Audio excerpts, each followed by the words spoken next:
for sure.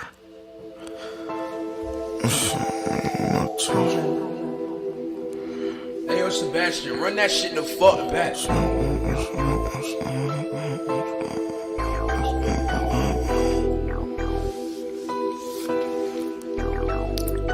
If you playing ball, ain't no double dribbling. That's a penalty, must be hard riddling. This ain't that. How we did them niggas thinking it was payback. Take your shoes off and it's Maybach. This chop got ADD, don't play with me. I'm a different type of nigga when I'm holding mouse. It's a cold world, I'm a cold devil.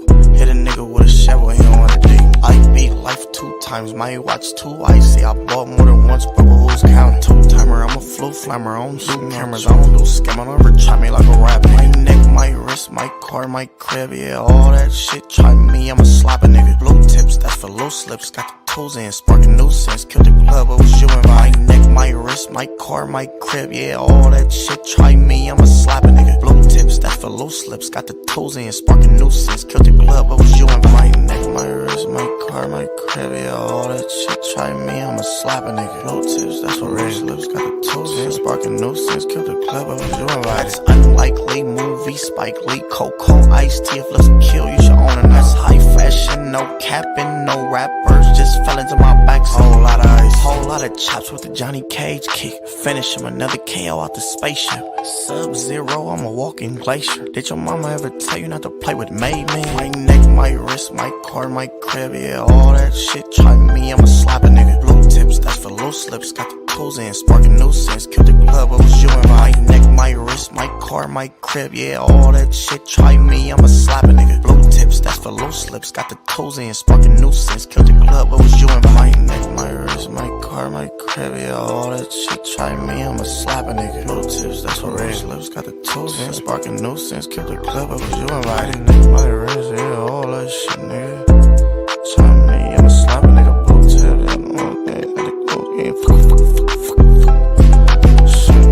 you know the truth, nigga. My neck, my wrist, my all that shit, nigga. Niggas be in me, nigga.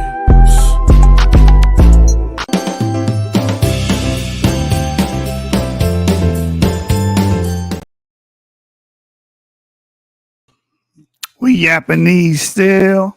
You get cooked in front of your family like a Japanese meal. It's y'all shoot the hibachi and none of you niggas can stop me, but can't help but watch me. Man, this video has been on my mind for a minute. I wanted to do a episode just dealing with this topic, Aboriginals and Afro Centrics, because you do see a couple of these guys battling it out, in Clubhouse or whatnot. You got Afrocentrics and Aboriginals, pretty much going to war. And it's all predicated upon and based upon what we call race, this fictitious, imagination known as, or creation rather, known as race. Basically, if you look at somebody, you can tell their ancestry. And that's basically what they're saying. That's basically what these arguments are coming from. The Aboriginals will look at, murals of Mexico or Bonaparte, Mexico, and they will see darker skinned individuals being depicted, some with long braids or locks or what have you. And that is, pretty much the nail in the coffin for them when they're arguing against Afrocentrics. They say, well, we see black people on these murals like Bonaparte, Mexico, and we see these depictions of these Aztecs or whatnot, or Olmecs, and these depictions could be quote unquote black, and it's all based off what we call and understand as being black, dark skin, coarse hair, blah blah blah. Y'all know the rhetoric. So that's the Aboriginal argument. Oh, we found pictures. Pretty much the source of the argument is we found pictures of depictions that look darker skinned, dark skin tone, and they even argue for certain hair texture. So then they take that argument even further and say, well, the people that are considered Native Americans today are fake, or false, or Chinese mongrels that were put here to replace the original dark black quote unquote Aboriginals. That's their argument. It's all about skin tone. It's all about phenotypes and those few depictions that we get from Central America. And they run with that as their argument. The Afrocentric argument is the same thing, just in reverse, to say, well, you can't be a Native American. Just look at you because you are obviously African. Just look at your nose shape, look at your skin color, look at your hair texture, yada, yada, yada. Both sides are doing the same damn thing at the same damn time. So, for a long time, I've been meaning to get to this topic and actually elucidate some information on this topic, because what the issue is that you guys are using race as your metric to elucidate someone's ancestry. You're using black as your metric. You're using dark skin or kinky hair or coarse hair as your metric to determine whether or not someone's African or someone's Native American. And that is the core of the issue. That is the problem on both sides. You guys are really having the same conversation, the same argument, utilizing the same thing to try to make your points. And both of you guys are pseudo. Afrocentrics are pseudo. Aboriginals are pseudo. They're both pseudo. Aboriginals are pseudo because they believe what we call African Americans have always been in America. And their source material for that and what they use as a resource is, again, skin color and tying that to race, because that's what race is based off of, how someone looks.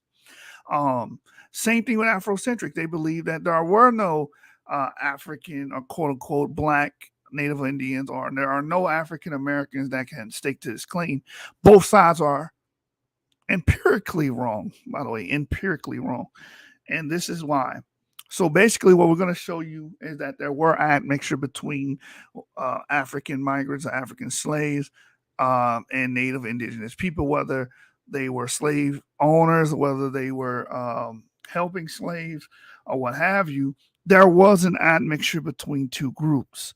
And that's what solves the issue between these two idiotic groups known as the Aboriginals and the online Afrocentrics. It's simple. Black ancestors consist of Native Indians, Europeans, and Africans. Once you can understand that, then we can grow. Then we can go places, because you're going to always be stuck if you keep using this antebellum South identifiers of race and white superiority and white supremacy, and that's all you're doing is reinforcing those ideas. When you say I'm black first, well, where do you get this concept of black? You get this concept of black from the antebellum South. These are people that reinforce this, the people that created the Jim Crow laws, black codes. If you're a Democrat, your origin starts with these people. And imposing these things, racial purity laws, to inhibit certain people based on their skin color, and to say if you have a skin color, then you all are the same and you all descend from a common ancestry, which is not true. And that's why today it has leaked over today with these groups on the internet like the Afrocentrics and these Aboriginals. Now these people call themselves Aboriginals, they're using this same methodology. It's poor methodology. If you use a poor methodology, you're gonna come to a poor conclusion. Right, so that's what we're going to deal with today, to elucidate this and to show that African Americans are an admixed group, and there are individuals in the African American community that are actually descended from Native Americans. It has nothing to do with skin color. It has something to do with what we call sexual reproduction. Sexual reproduction. When two people get together of the opposite sex, they have sex and they create an offspring. That's what it has something to do with. So you have people in the 17th, 18th, 19th centuries admixing from African backgrounds and indigenous American backgrounds, and also, of course, European backgrounds.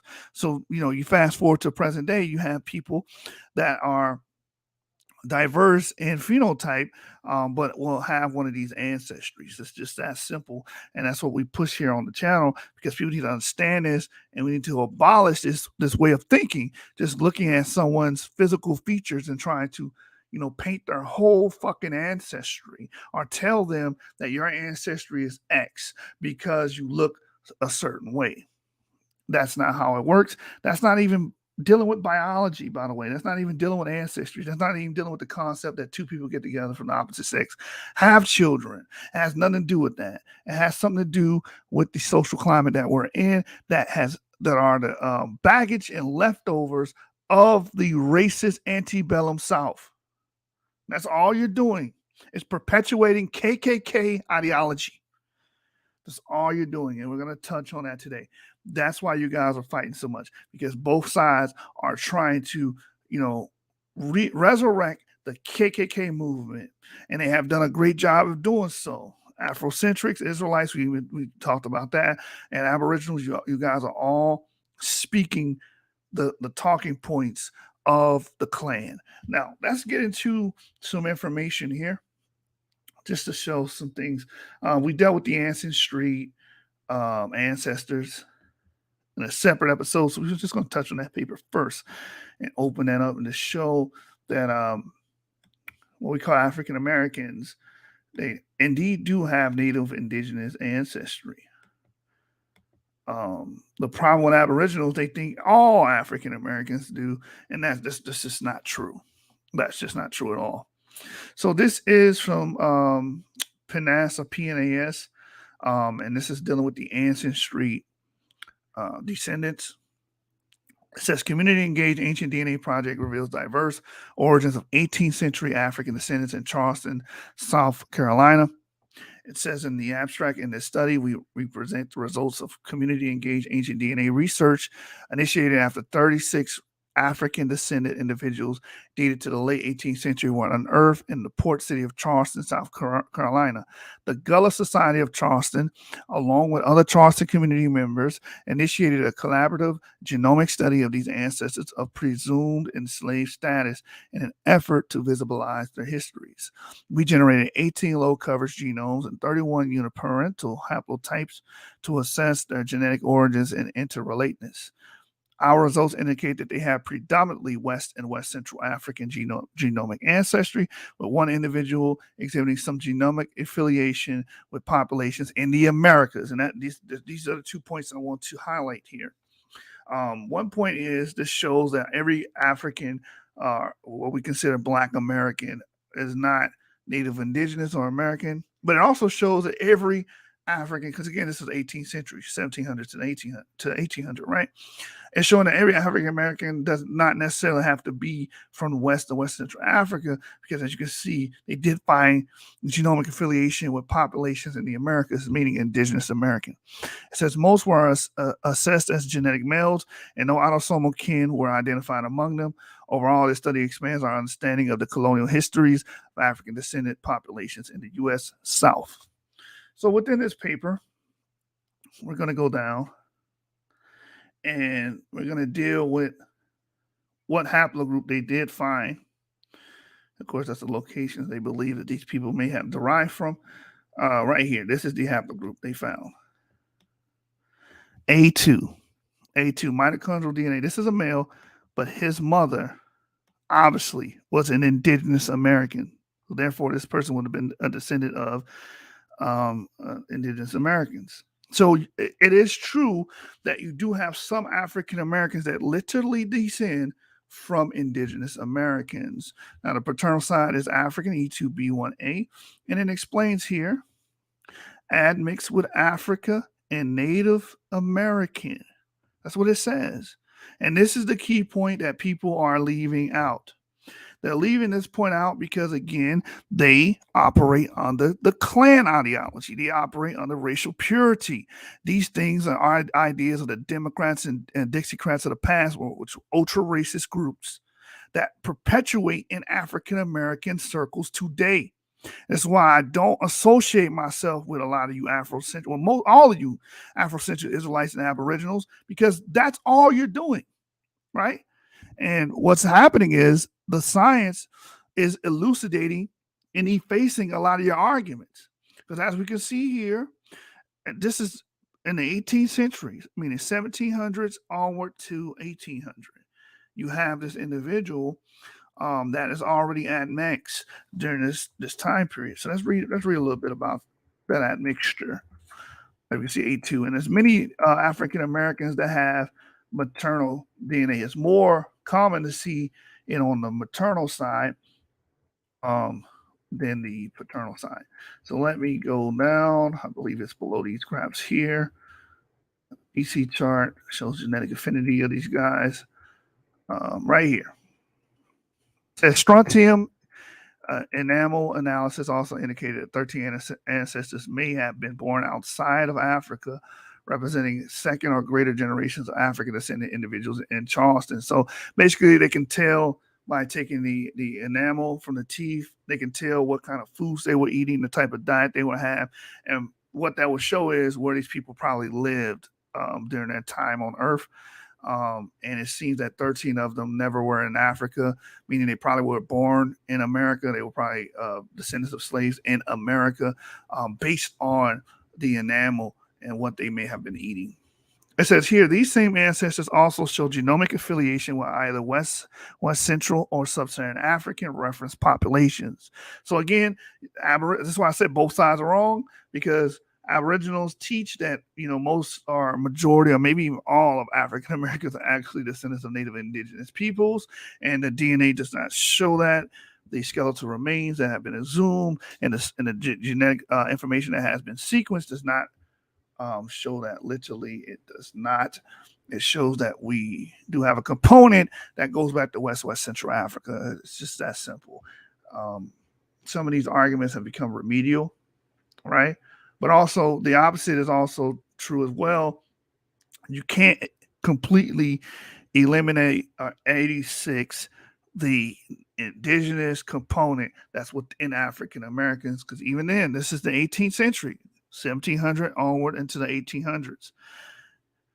We see this component here. As we can see here, it says, as noted before, the genomic history of one of these ancestors, Kusal, reveals admixture with populations in the Americas. So again, African and the ancestors of African Americans were mixing with indigenous Americans. So I got a question here, but I will address it, and it's been addressed 1,000 times. I just want to zoom this in so you guys can see it clearly, and we can get into that. It says reveals admixture with populations in the Americas. A2 mtDNA haplogroup and significant autosomal admixture with African and indigenous North American populations attest to the histories of interactions among marginalized populations in the colonial South. Indigenous peoples in 18th century South Carolina included groups such as Catawba and Cherokee, among others. Historical sources document social interactions between indigenous North American and African persons and communities of free and or escaped Africans on the frontier or in enslavement settings during the 17th and early 18th centuries. In the early 17th century, indigenous North American Indian individuals were enslaved by European colonizers prior to the rise in the transatlantic slave trade in the region. As European systems of forced labor became more deeply entrenched in the Carolina landscape during the 18th century, racialized boundaries simultaneously hardened and documented interactions between indigenous North American and African individuals increasingly followed colonial European systems of power. It says, when we're going to talk about this right here, what we just read here, the European systems of forced labor became more deeply entrenched in Carolina landscape and the racialized boundaries. Because again, you guys still have these boundaries. And I believe this is where this question is coming from, because we always get this question about autosomal DNA. And what people do, they run to autosomal DNA because they want to reinforce their ideas about racial purity. Autosomal DNA doesn't reinforce anything about racial purity. If anything, autosomal DNA shows that the entire planet is admixed. If you actually know what autosomal DNA shows, it shows indirect ancestry as well as direct ancestry. But I will get back to your question on that. But most people try to run the autosomal DNA to try to reinforce their ideas of race, which is fictive. Autosomal DNA is real. Race is fictive. It's fake. It's false. But anyway, so these racialized boundaries, what certain people try to do to reinforce these things is crazy. And one of these racialized boundaries is all this: the black people are all of the same stock, white people are all of the same stock, Europeans, blasey blasey versus these people. And again, this is not science. This is not backed by biology. This is definitely not backed by DNA. And certainly, you can't run to autosomes to try to cover it up or try to reinforce it. Says here, while the exact circumstances of Kusal's family history may never be fully reconstructed without direct archival documentation, the presence of mtDNA haplogroup A2 and autosomal admixture with populations in the Americas attests to a multi-generational presence of African-descended individuals in the region who interacted with indigenous North American individuals in the early colonial South. This is the part Afrocentrics are missing. This is the part they're ignoring because, again, they have the racial purist view where if you look dark and you're black or you fit in this category, then you're all the same. And that's not true. It's not true at all. So these findings also support the low percentage of North American ancestry in contemporary African American populations in the United States, which are attributed to admixture events during the 18th and 19th centuries. All right. It says here, our genomic findings further illuminate how conditions of enslavement may have impacted biological kinship patterns at the burial ground, with the exception of the maternal haplotype shared between Issy and Walela. No other evidence of close biological kinship among the ancestors evidence. So that's that article here. So we can go to another article as well to buttress that, as you guys can see. This is the searching for the roots of the first free African American community. See if I can blow this up a little bit. Make it a little easier for you guys to see.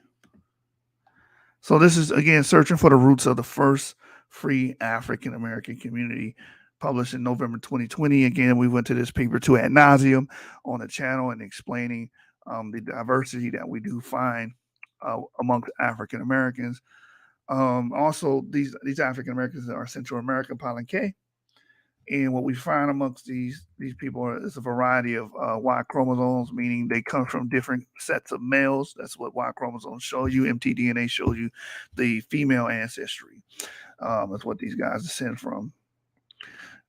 So again, the important part that we see here in these summation or the abstract, it says contradicting previous studies indicating a single African origin. Our results evidence parental genetic contributions from widely different African regions. So these people are very much so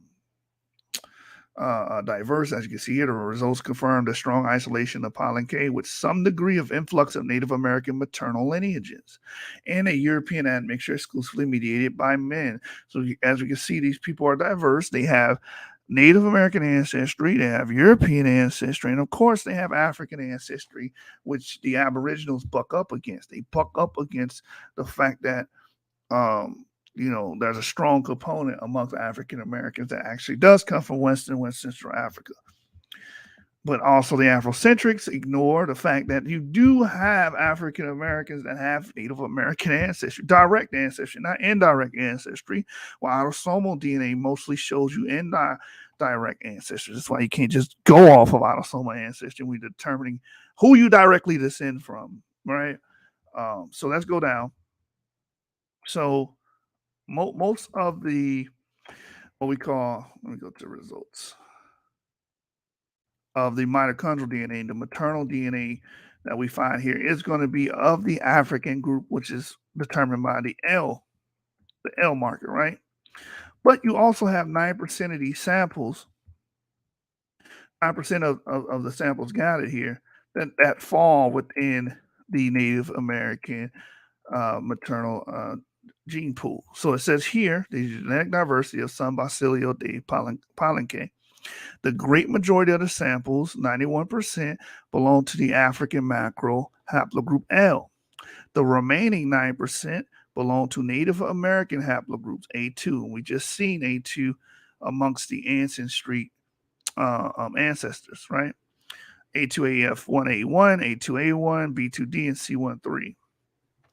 So we do see the maternal introgression from Native Americans within these African Americans in Central America. It says no European maternal lineages was observed. So from there, let's go to the discussion now, where they talk about and discuss this Native American introgression, right? That we do find, this Native American ancestry that we do find within these African Americans. It says here, in contrast with mtDNA, a high influx of European males was observed, and only 3 out of the 95 Y chromosomes have a Native American origin. So you do see 3 of the Y chromosomes that they studied out of the 95 was of Native American origin, meaning it was QM2. But that's a Pan-American, Native American origin, meaning that these people today, that exist today, out of the 95 study, 3 of them actually descend from Native American males. So it would be true for them to say, hey, my ancestry or my male ancestry actually does go back to pre-colonial times, pre-colonial America. It can be proven. It says, although a previous studies reported an even higher European male lineage input at 38.5%, this is something we always bring out in the channel. 38.5, that's very high. 38, 40%, just like in North America, about 20 to 40% of the African American males actually do descend from European males, European fathers of the past. So that's why you can't say all African Americans are the same, and that's the issue both sides are having, trying to have this homogenous argument when there is no homogeny in African Americans, as we can see here. It says a European origin was attributed to all R1b lineages. However, in the present study, we found samples in pollen K that belong to an African R1b subhaplogroup characterized by the RVA8 derived allele, not investigated in the previous study of Noguera et al. Due to different resolution of haplogroup definition, we cannot make a meaningful comparison between our data and from Ansari et al. In comparison with the study, Ansari brings out the E1 and M2. I don't want to bring that out, but right here you can see the QR and the M9s for the European and Native American contributions that we see here. I want to skip to this part right here. It says the overall results show that non-African admixture was mainly mediated by European males, responsible for the introduction of at least 9 different haplogroups. Again, what is a haplogroup? A group of individuals that share common ancestry. And when we're dealing with the male side, or Y chromosome, you're dealing with the father side, the male side. Responsible for the introduction of at least 9 different haplogroups present in our sample, and no admixture with European women was detected. Native American influx was higher for the maternal than for the paternal lineages, because we only seen 3 samples of paternal lineages tracing back in these African Americans to Native Americans. It says the 3 Native American Y chromosomes detected could be explained by a single entry, since their haplotypes differ only at DYF387S1, which is known to have higher than average YSTR mutation rate. So the point I want to bring out is you do have a lot of, like as we brought out earlier, maternal introgression versus paternal introgression of Native Indians, meaning, you know, in layman's terms, there are African Americans. You're more likely to be Native Indigenous on your mother's side than you are on your father's side. That's all that's saying.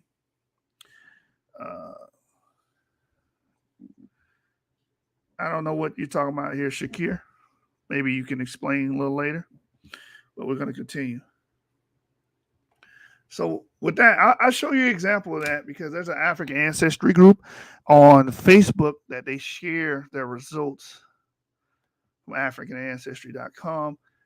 And some of them get very surprising results, because, again, they go to African. A lot of people that go and patronize AfricanAncestry.com is people that want to see, you know, their Black roots or their African roots. And a lot of people are getting depressed because the genetic information, which I don't know why it's depressing or why you would be upset. I think it's because a lot of us have this clan mentality, and we put so much stock in racial purity that once you get these DNA tests that say you're European, that say you're Native American, that say you're Chinese, you get upset because you've been told about this racial purity and you've been indoctrinated with it, saying that all black people are the same, we're all the same, we all come from the same stock, and that's just not true. That's just not true. So let me show you this image I shared in my Facebook group of a brother sharing that he is paternally Native Indigenous American. So with that being said, let me zoom in here. We just share it on the screen so you guys can see, get an example of what we just read.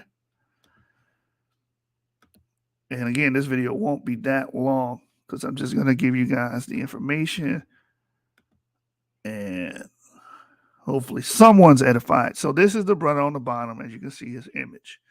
And that's his certificate of ancestry. And it says, African ancestry hereby certifies that Rashawn shares paternal genetic ancestry with people living in North America.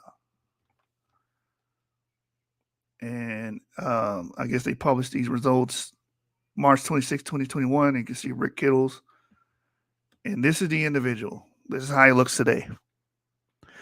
Again, this is why you can't judge people off phenotype. You can't just look at someone and say, I know who you come from. I know your direct ancestry. I know that you come from Africa, or I know you came from X, Y, and Z, or no, you don't know. You don't know.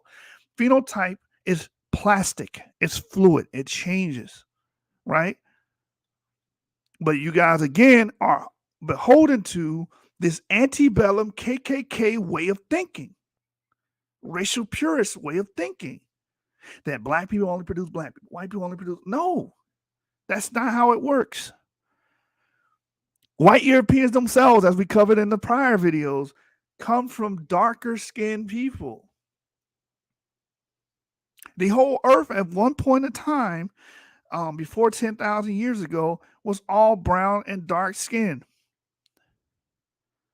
It's just that simple. You still see the remnants of that with your East Indian populations, your Iranian populations. You still see that dark skin variation to this day. You see it with older groups like the Aboriginals, which they come from ancestry that actually was not in the region of Australia or Southeast Asia like they are today. They actually were much more widespread in the ancient past. So no, you can't just stare at somebody's morphology, the form and shape of their face, the hair texture, or just look at how the gradation of skin color, how dark they are, the lack of skin color, if you will, to determine who somebody descends from. You can't do that. It's not backed by any science at all. That's just racial nonsense that you guys are holding on to buttress your claims. You guys are literally declaring rebirth. So again, this is Rashawn's results. He shared it on the Facebook group. He paternally descends from Native Americans. So he could make the claim that my ancestors were here, pre-colonial time, because it actually shows up on his Y chromosome. The proof is in his DNA. And no, you won't see this through autosomal DNA, because autosomal DNA includes admixture. For everybody running to autosomal DNA thinking that's going to buttress or reinforce your racial views. So, with that being stated, let's drop that. Let's go back to the article and just read it one more time to just reinforce what we just brought out. Again, we're trying to educate you guys. These other guys are trying to obfuscate you. They're trying to confuse you and indoctrinate you, and just to reinforce these old antebellum South ideals that should not even be in the mouths of people that claim to be oppressed. It just makes no damn sense. Anyway, so again, here is the searching for the roots of the first free African American community. Let's read it from the top again. It says the overall results show that non-African admixture was mainly mediated by European males, responsible for the introduction of at least 9 different haplogroups present in our sample, and no admixture with European women was detected. Native American influx was higher for the maternal than for the paternal lineages. So again, it's more likely if you do have Native American ancestry, it'll be on your mother's side, not on your father's side. But we do see it. As we can see here, we do see it on the father side as well. It says that the 3 Native American Y chromosomes detected could be explained by a single entry. So you do see it amongst some African Americans. With that being stated, let's show the reverse. How about someone that doesn't look African at all? How about that? Watch this. This is why you can't go off of just looks or just morphology. Because again, we shared this video on the channel before. This is from a video, 23andMe, How Native American Am I? By C-Man the Vlogger, or C-Man Vlogger, Vlogga. Builds his maternal and paternal ancestry. But again, if you look at him, he has a morphology that most people would not associate with Africans. But what did he find out when he read his paternal ancestry? From 23andMe, by the way.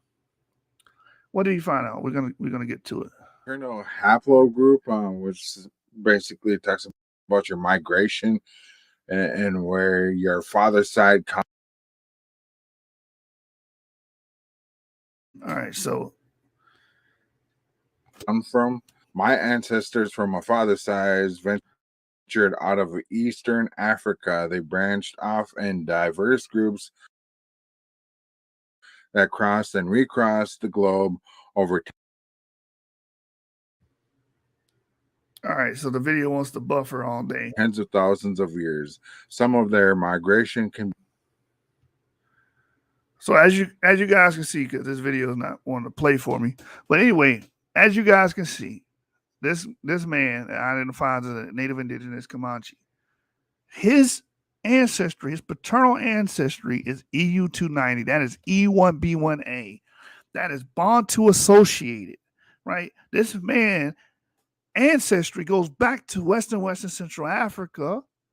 He's EU290, but again, you would not know that just by looking at him, basing it off morphology. You wouldn't know it by autosomal DNA because, again, it just shows you all his admixture, which contributes to how he looks. You would not know this because he shows his autosomal DNA as well. You only know this because we can track Y DNA and we can see what group he closely relates to on his paternal side. And that's the descendants of Bantus, descendants of Western Central Africans, because he has EU290.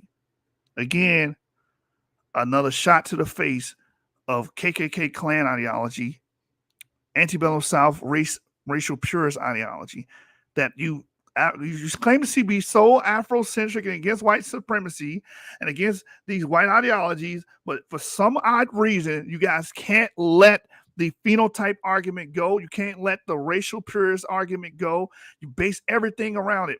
Basically, that is the foundation of Israelites, Aboriginals, and Afrocentrics. Racism. That's the foundation of all your arguments. All right, from there, I want to go to an article.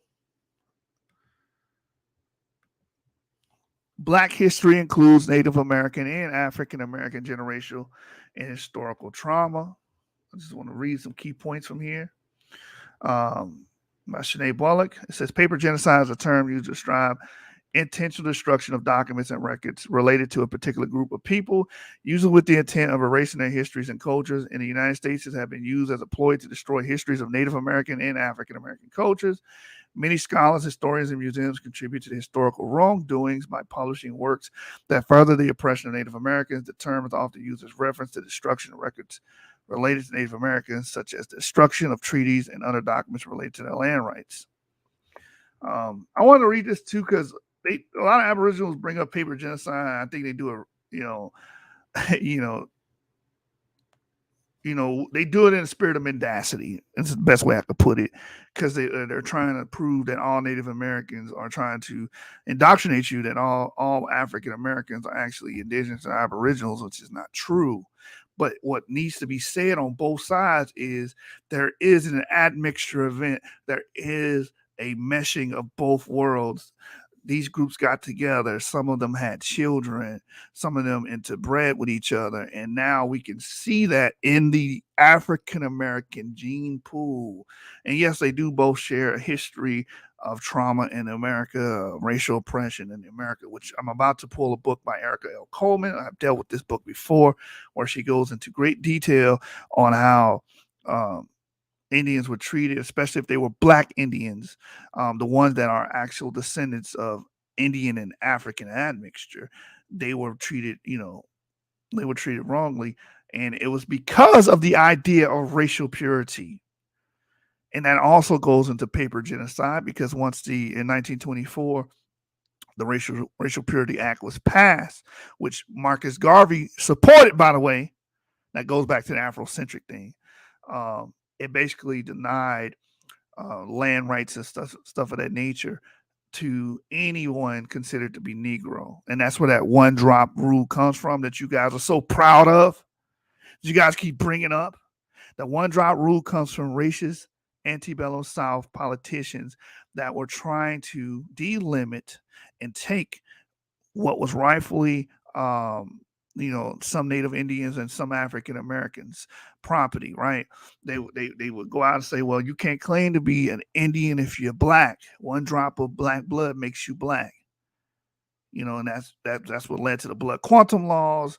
And as Erica L. Coleman brings it out, it took a lot of Native Indian for a Black person to be considered Indian, and it took very little for anybody else to claim to be Native Indian.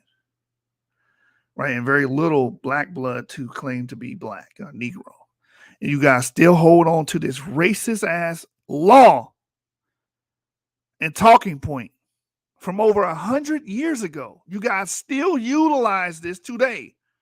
It just blows my mind that that Afrocentric Aboriginals and Israelites are heavily influenced by the KKK and the racist movements of the past. Heavily influenced. Not slightly. It's not subtle. It is pretty much your entire identity as a group. And we can see it like these arguments and these wars that these groups are having, like Afrocentric and Aboriginal. We can see it within these groups. Listen to their talking points. It mirrors those of Walter Plecker. It mirrors those, right? Of Woodrow Wilson. Anyway, it says the practice of paper genocide has been done for hundreds of years and still finds its way into institutional systems today. Laws continue to be created at the state and federal levels that perpetuate paper genocide. When the first census was taken in the 1790s, census takers who came into Native American communities collected race classification data based upon the way they perceived community members to look. This is the point I want to bring up because y'all still do this shit. Y'all still do this same shit today.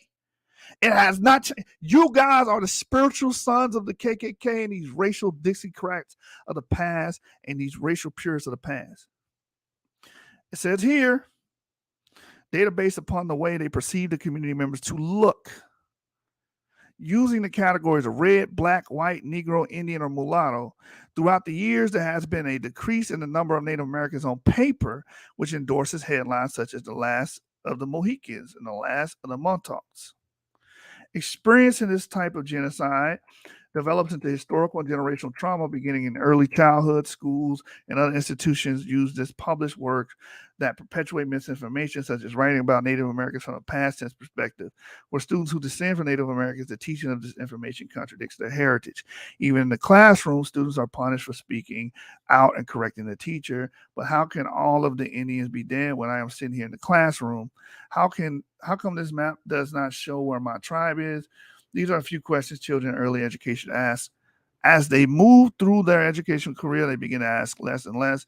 They suppress all of the frustration they experience This causes a domino effect that permeates the Native American community. Statistics show that Native American youth are in the highest percentile for dropping out of high school and in suicide in the United States. And that's a terrible statistic, but we know that's what's going on. Education of Native Americans. So I'm gonna skip some of this because I want to get straight to the shared histories part. Here it is here. Shared history. Native American and African American histories are intertwined. I know y'all don't want to hear this because you guys are racist and you're racial supremacists. You act just like the KKK of the past. There are, again, there's intertwined histories between African Americans and Native Americans. They have sex with each other. They created communities with each other. And no, it's not just slave and slave master relationship. There were plenty of free Black Americans that were slave masters, and no one ever brings that up. Every time you bring up another group outside of what you call Black American, the only thing you can invoke is slavery. You guys are weird. Yes, that was part of the history, but it wasn't all of the history. They are intertwined, and we do see this in the gene pool, as we read earlier. You do see some African Americans today that have paternal ancestry and mostly maternal ancestry going back to these Native American groups of the 17th, 18th, 19th centuries. It says one shared history is the ship named Desire, which landed in Massachusetts Bay Colony shortly after the Pequot massacre, carrying enslaved Africans in exchange for Native Americans' cargo. In 1637, Captain John Mason wrote to the governor of Massachusetts Bay Colony, John Winthrop, "The captives we took, we divided, intending to keep them as servants, but they could not endure that yoke." Mason was responsible for the first trade of native enslaved people. The remainder of the Pequots that survived the massacre was sold off in exchange for African enslaved people. The Indian enslaved people were recognized as property, and all the English colonies were openly bought and sold at public and private sales like Negroes and other property. Like, many times it's brought up, the first commodity on Wall Street were Native and Indians for sale. Right, that's me speaking, by the way. But let's continue to read. It says, although this is just one account of a sparsely documented exchange of African and Native American enslaved people out of the same seaport, it is evidence of a shared history. Shortly after Governor Winthrop received his letter, he helped to write the first law in the U.S. officially sanctioning the practice of keeping African people enslaved. By 1641, Massachusetts Bay Colony was the first of Britain's mainland colonies to make slavery legal. This chapter is not often discussed when speaking about either African American or Native American history, yet it illustrates that it is history for both communities. As more shared histories are learned within both communities, the healing to break generational trauma will transpire. Division within communities. Let's read that portion. It says the publishing of scientific, quote unquote, evidence of racial classification by Carl Van Linnaeus in 1735 created a division among communities that is still widely accepted today. And this is so true right here. You guys still go off of this. You still use Carl Van Linnaeus's classification system to determine who's who, what group that you fall into, and who you should be with and who you should not be with, right? Van Linnaeus developed the first modern study of man, system and nature, a taxonomic system based on the criterion of skin color. He defined Homo americanus as reddish, bad-tempered, stubborn, contented, and regulated by customary rights. Homo europaeus, or Europe, as white, fickle, confident, blue-eyed, gentle, and governed by laws.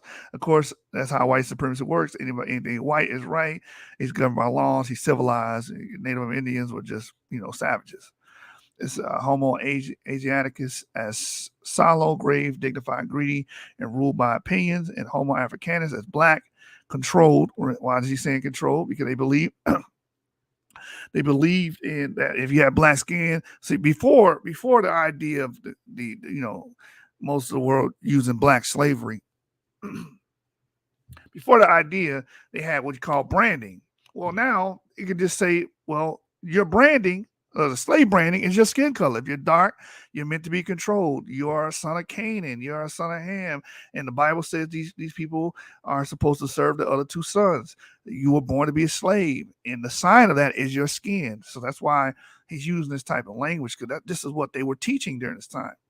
Manipulative, lazy, which doesn't make any sense if you're using them as a slave force, a labor force. Lustful, careless, and governed by caprice, however you say that. It says throughout the centuries, Linnaeus' work was a foundation for many anthropologists to continue classifying people based on their phenotypes, which what you guys do, what Aboriginals do, and Afro Centrics do. Y'all both do this. Y'all still do this. You guys pretty much speak the language of Linnaeus and also Blumenbach. It says this study has impacted the social dynamics of African American people since the beginning of slavery because living through generations in a world that classify them as less than a person creates severe psychological trauma. And this is why it's so weird that you guys are married to this. You guys are lockstep to this ideology, right? It is so weird because this was used to pretty much diminish you, not grow you, not build you. And for some reason, you guys claim to be historians and claim to be so smart, and you deal with source material, but for some reason, you guys want to you latched onto this doctrine. You don't want to let go. It says the practice of internally dividing a community based on skin shade, hair texture, or body shape has become a part of the culture and results in self-identity issues. When a person looks in the mirror and sees sees that they fit those published stereotypes, they can often self-destruct from the inside out. We begin to see the projection of their self-hate onto others who look like them. This starts in early childhood and passed down from generation to generation. When people think about black on black violence, many think of gangs and geographical wars. However, an area that is important to examine is African Americans' history and corporate America's culture. The conflict among African Americans and corporate America can be categorized by political, social, and economic inequalities because there are only a limited number of positions for people of color in corporate America. The Willie Lynch theory plays a significant role in the behavior of corporate culture. The Willie Lynch theory is a pseudoscientific theory that suggests African Americans can be controlled. Again, that's the word that Linnaeus used to describe black people through psychological manipulation. It was purposed by Willie Lynch, an 18th century slave owner. Such behaviors, which are forms of lateral violence, include not speaking or acknowledging one another, crabs in the barrel behavior, which refers to a syndrome where a group of people in similar circumstance hurts others in order to get ahead, isolating or disassociating oneself from other African Americans, viewing one other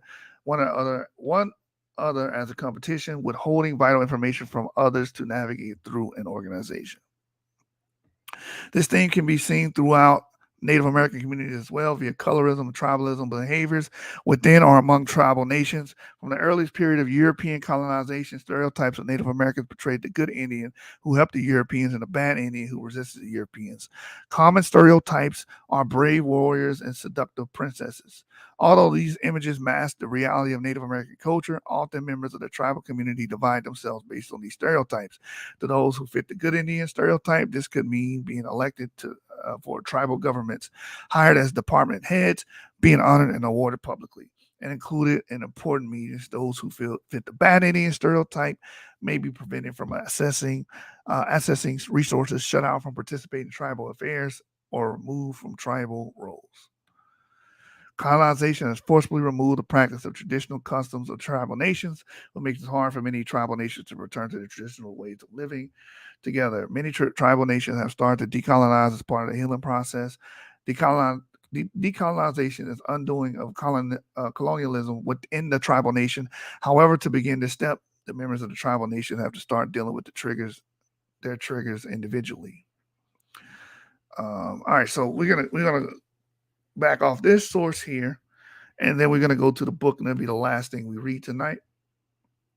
So what I showed you so far, I showed you the DNA within the African Americans that shows Native Indigenous admixture. So you can't say that there's no African Americans walking around with Native American ancestry. That's not true. I also showed that, for the Aboriginal side of the argument, you can't say that all of you guys are indigenous to America or are Aboriginal to America. You've always been here because a lot of African Americans have Western Central African DNA. Also shows you can't judge people solely based on morphology, and that way of thinking actually goes back to racial purists, races that sparked the KKK. Right? That's where that thinking comes from. We showed that historically, that's where it comes from.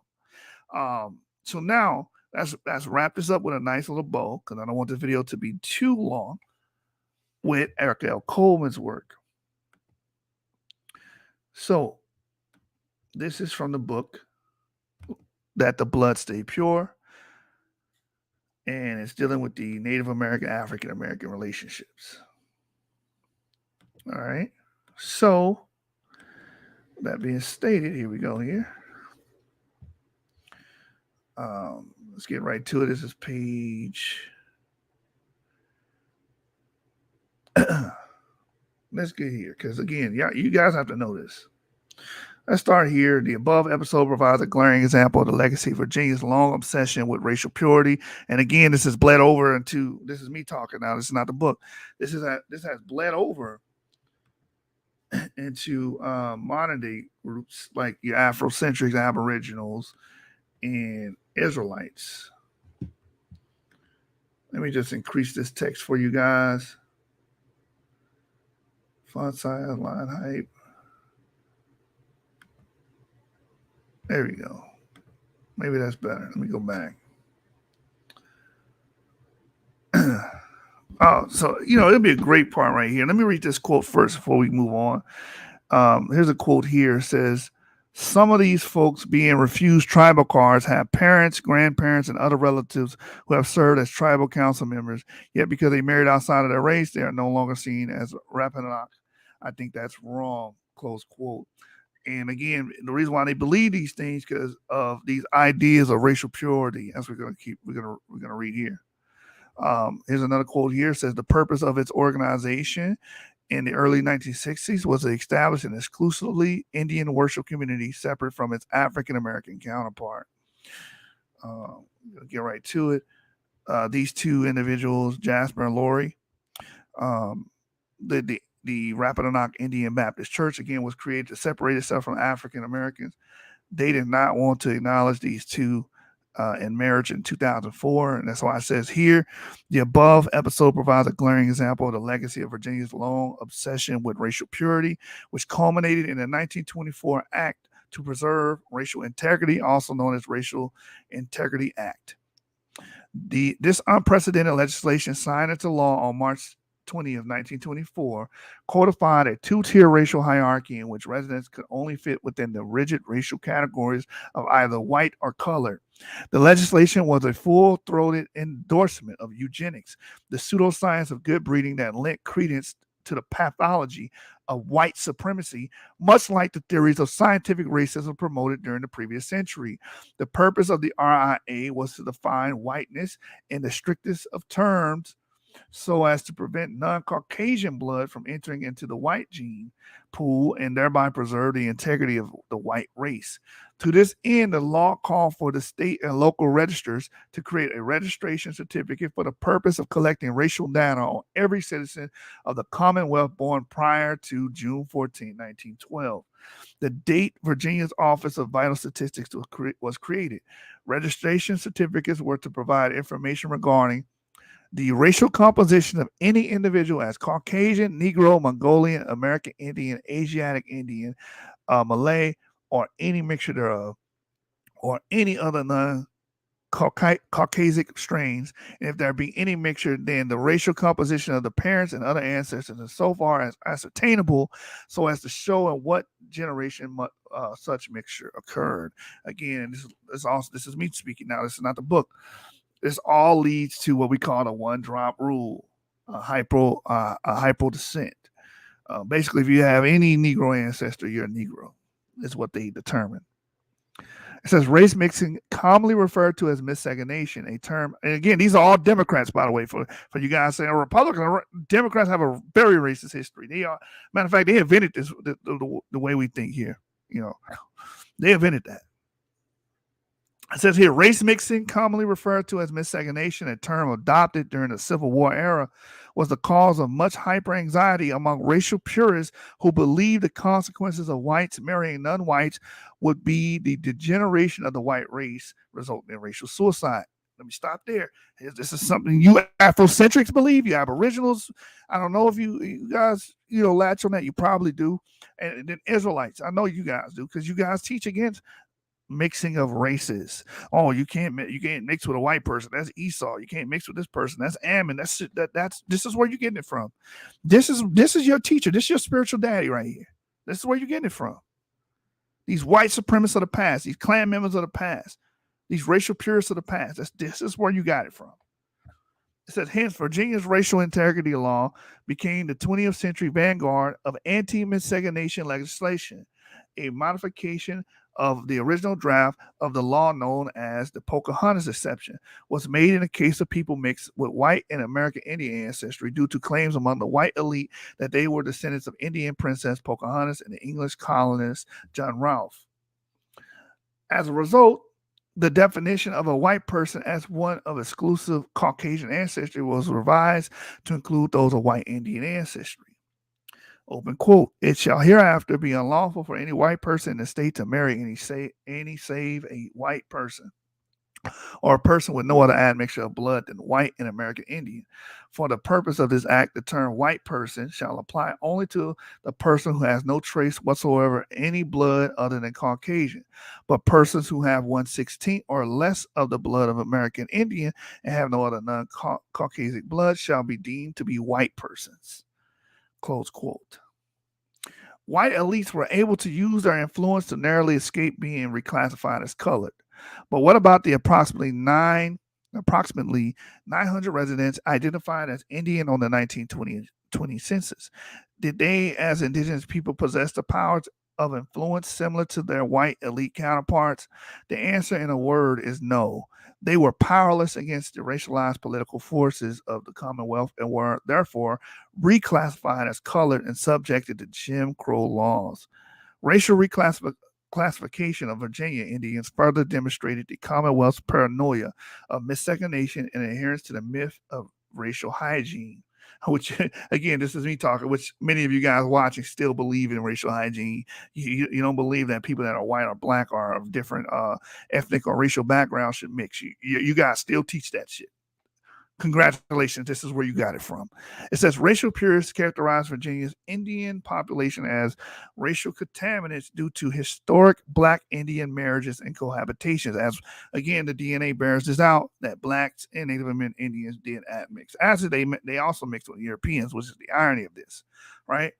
It says, which began almost immediately upon the arrival of peoples of African descent to the Virginia colony. The threat of racial reclassification resulted in what anthropologist Helen Roundtree was dubbed the racial integrity fight, a battle between the state and the American Indian population that raged on for much of the 20th century.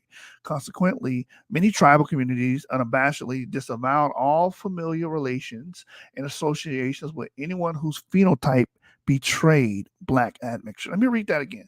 Consequently, many tribal communities unabashedly disavowed all familial relations and associations with anyone whose phenotype betrayed black admixture. So basically, they disassociated with anybody that would be darker skinned because of this law. Right.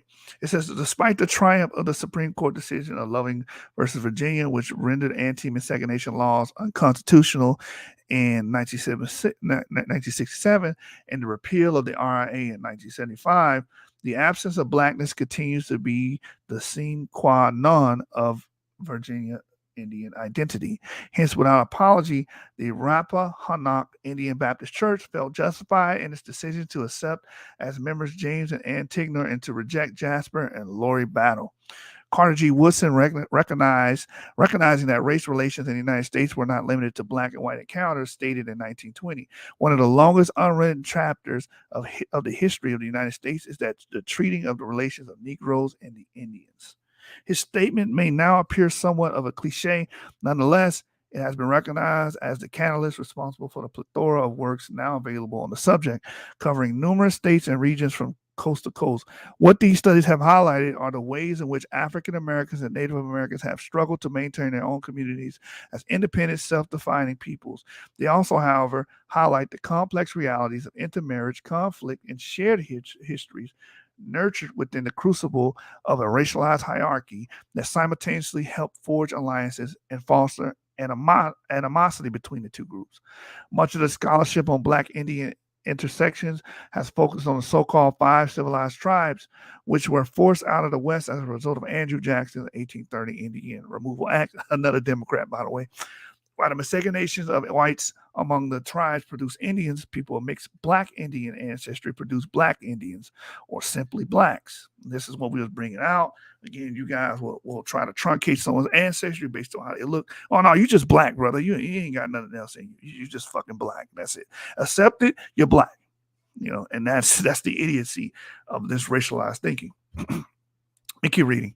This racialized identity of Indianness versus blackness has further complicated Du Bois' concept of double consciousness and codified the position of Indians with African ancestry as other, even within this marginalized group. Indian country has not been a haven from racism for people of African Afro-Indian descent, as some would suppose. For example, during the allotment era of the late 19th century, tribal leaders lobbied the Dawes Commission to minimize the number of freedmen, former slaves of Indian nations, to be included on the Dawes rolls, which entitled them to receive land allotments as citizens of sovereign Indian nations. And this is the crazy part. This color shit kept certain people of a different hue, if you're too damn dark, kept you out of getting land allotment rights. That's wealth. That's money. And you guys pride yourselves with this racialized system, which has done more damage and hurt towards these people you claim to be for or supporting. This is the paradoxical nature of Afro Centrics, Israelites, and Aboriginals. They support something that has done a lot of damage to the communities they claim to support. It says here, because the rolls were segregated by degree of Indian blood and with no blood quantum listed for the freedmen, their racial identity fixed them forever as black, and guaranteed that black Indians would become an impossible identity. It also guaranteed that the freedmen's right of citizenship in the Indian nations that once enslaved them would be continually contested. Numerous attempts have been made to disenroll the freedmen, despite proof of their ancestors' names on the rolls, because they were viewed by many within the nation as not being blood Indians. And it's the same shit y'all doing today. This is an argument Afrocentrics are having with Aboriginals. You don't look at black or dark-skinned people that may or may not be Native Americans by descent. You will not even consider it, because you can't be a blood Indian looking the way you look. That's how y'all think. That's your logic. It's the same arguments that was going on during this racial purist era. Same shit. Recent manifestations of this practice can be found among the Seminole and Cherokee nations that attempted to disenroll the freedmen within the last decade. Anti-black racism resulting from internalization of colonial imposition that defined Indians by race rather than culture has been well documented as it pertains to a diverse number of tribes in the western, northeastern, and southeastern parts of the United States. Nevertheless, Woodson's assertions continue to hold true, as black and Indian relations in Virginia remain one of the largest unwritten chapters of the history of the Commonwealth. So, with that, let me go to one more quote in this paper. I'm not going to read this entire book to you, of course. But there's one more quote here. Let's type in criteria. That's how you spell it there.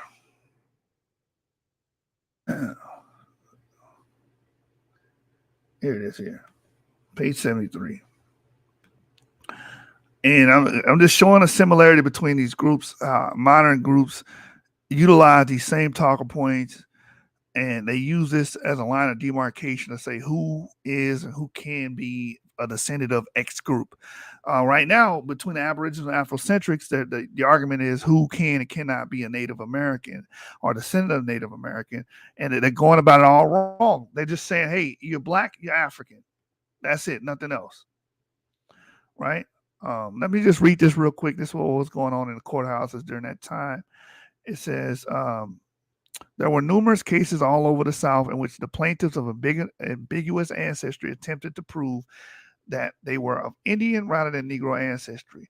Often these cases were decided by a jury, a difficult task given the imprecise criterion established by the law in deciding if the plaintiff was white, Negro, mulatto, or Indian.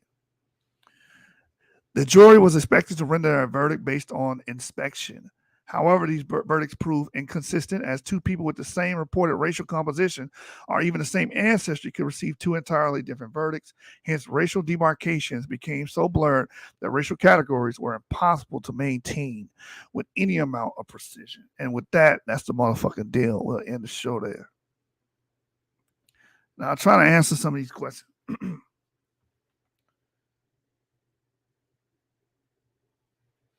So, let's see. Someone, I guess you're trying to find a way out. You're trying to find an escape clause. You want to continue your racial ideology. So let's just answer some of these questions.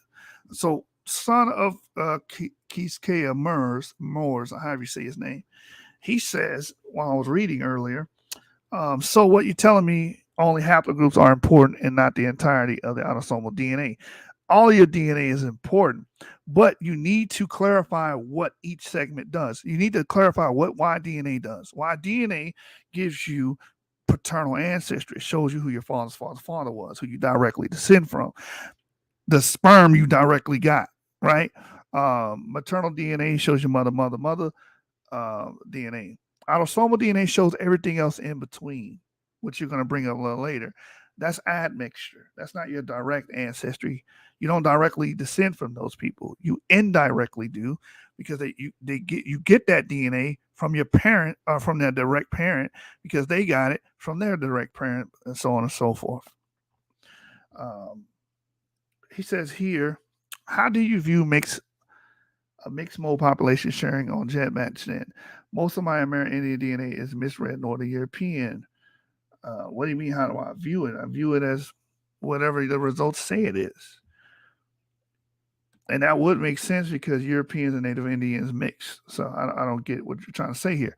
Shakur says the homogeny is that they are all originally come from Mexico, but Mississippian colonized the rest of the world and mixed with bipedal monkeys. I don't get what that's saying there. Who all originally came from Mexico? Indigenous people don't originally come from Mexico. They originally come from Central Asia, and that population originally came from the population that all people on Earth come from. Son of Keiskea Moores says, can Y-DNA tell you about your father's maternal lineage? Can mtDNA? No, exactly. It can't. It can't. Those are your indirect components, not your direct components. And the only reason you know about it because your father, he deposits those autosomes because he got a percentage of DNA from his mother and father. Right? What, do you directly descend from your father's mother? No, you don't. You don't. That's indirect. Anyway, hopefully that answers your questions. And that's the motherfucking deal. I hope y'all learned something, man. Y'all got to let them damn racial ideologies go. You guys are still arguing like Walter Plecker and Woodrow Wilson of the 20s. That's how y'all arguing. Racial purists, the Klan members of today, they are living in your mind. They live through your content. They live through your organizations, whether it be Aboriginal, Afro Centric, or Israelite. You guys are speaking the language of racial purists, KKK members of the past, many of which were Democrats. So y'all claim to be against white supremacy and all that, but y'all still support it. We out, man. Gang! For sure.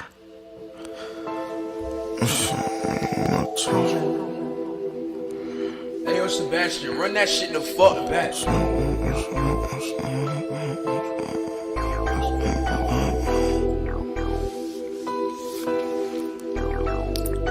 If you playing ball, ain't no double dribbling. That's a penalty, must be hard riddling. This ain't that. How we did them niggas thinking it was payback. Take your shoes off and it's Maybach. This chop got ADD, don't play with me. I'm a different type of nigga when I'm holding mouse. It's a cold world, I'm a cold devil. Hit a nigga with a shovel, he don't wanna dig. I beat life 2 times, my watch too icy. I bought more than once, but who's counting? 2-timer, I'm a flow flammer, I don't shoot cameras. I don't do scam, I never try me like a rap. My neck, my wrist, my car, my crib, yeah, all that shit. Try me, I'm a slapper nigga. Blue tips, that's for low slips. Got the toes in, sparking nuisance. Killed the club, it was you and my neck, my wrist, my car, my crib, yeah, all that shit. Try me, I'm a slapper nigga. Blue tips, that's for loose lips. Got the toes in, sparking nuisance. Killed the club, but was you and my neck, my wrist, my car, my crib, yeah, all that shit. Try me, I'ma slap a nigga. Low tips, that's for loose lips. Got the toes in, sparking nuisance. Killed the club, but was you and my It's unlikely movie, Spike Lee, Coco, Ice T. If let's kill, you should own a nice high fashion. No capping, no rappers, just fell into my back. Whole lot of ice, whole lot of chops with the Johnny Cage kick. Finish him, another KO out the spaceship. Sub-Zero, I'm a walking glacier. Did your mama ever tell you not to play with May, man? My neck, my wrist, my car, my crib, yeah, all that shit. Try me, I'ma slap a nigga. Blue tips, that's for loose lips. Got the toes in, sparking nuisance. Killed the club, but was you and my neck, my wrist, my car, my crib, yeah, all that shit. Try me, I'ma slap a nigga. Blue tips, that's for loose lips. Got the toes in, sparking nuisance. Killed the club, but was you and my neck, my wrist, my car, my crib, yeah, all that shit. Try me, I'ma slap a nigga. Blue tips, that's for loose lips. Got the toes in, sparking nuisance. Killed the club, but was you and my neck, my wrist, yeah, all that shit, nigga. Try me, I'ma slap a nigga. Blue tips, yeah, shit, you know the truth, nigga. My neck, my wrist, my all that shit, nigga. Niggas be envying a nigga.